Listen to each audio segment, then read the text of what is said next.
back, and as you can see here, it takes 4 AA batteries for the remote. Pretty simple stuff.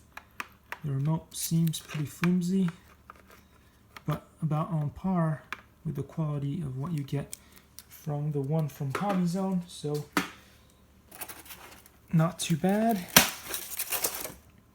The plane itself seems extremely light, and I am going to go with hoping that that's a good thing.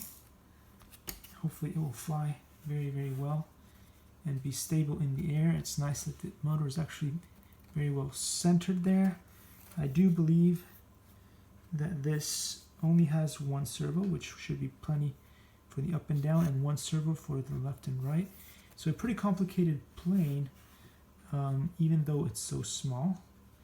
I don't know how to get to the batteries yet, but I'm guessing it's in this little compartment here in the front.